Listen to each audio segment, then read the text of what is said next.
Bonjour, faire du muscle en étant en déficit calorique peut sembler contradictoire. Dans l'imaginaire collectif, construire du muscle exige un surplus d'énergie, alors qu'un déficit entraîne logiquement une perte de masse.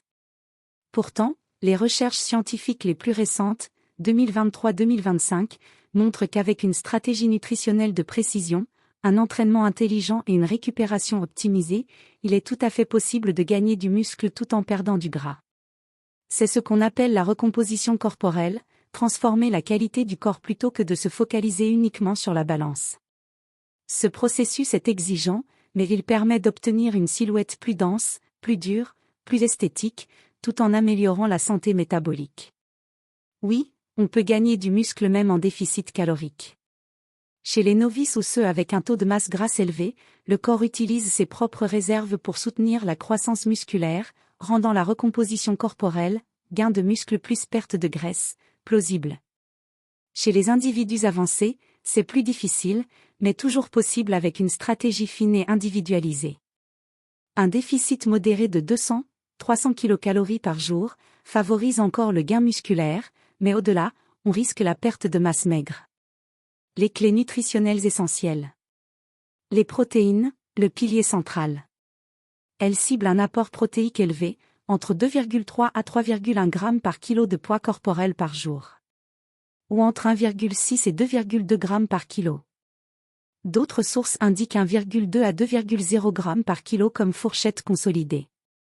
Une expérience réelle, un homme a maintenu un déficit calorique tout en consommant à peu près 142 g de protéines par jour, 1,5 g par kilo, ce qui lui a permis de développer sa définition musculaire en 8 mois. Le timing des protéines, moins crucial que la quantité, la science récente confirme que ce qui compte avant tout, c'est la quantité quotidienne, pas le moment précis. Néanmoins, consommer des protéines avant le coucher stimule efficacement la synthèse musculaire nocturne. Entraînement, l'autre pilier non négociable, la résistance training progressif est indispensable pour déclencher la croissance musculaire. Il ne sert à rien de s'épuiser, des séances plus courtes mais mieux ciblées peuvent être plus efficaces. Combiner musculation plus cardio pour protéger la masse musculaire et booster la perte de graisse. Ajuster le déficit calorique avec finesse.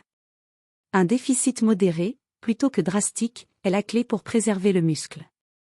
Un déficit de 500 kcal par jour ou plus est souvent contre-productif, surtout pour les gains musculaires. Des ajustements dynamiques, réduction minimale ou cycle léger maintien surplus sont souvent préférés chez les athlètes avancés. Récupération, sommeil et suivi, le trio gagnant.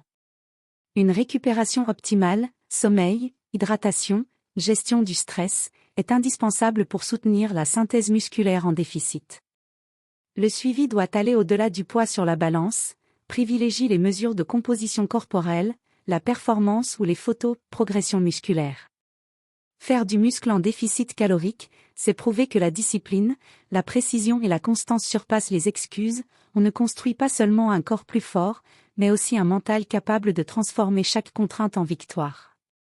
Les données récentes confirment que la synthèse protéique musculaire peut être maintenue, voire optimisée, en déficit calorique, à condition d'un apport protéique élevé, d'un entraînement en résistance progressif et d'une récupération adéquate. C'est la combinaison de ces trois facteurs qui permet la recomposition corporelle malgré un apport énergétique réduit.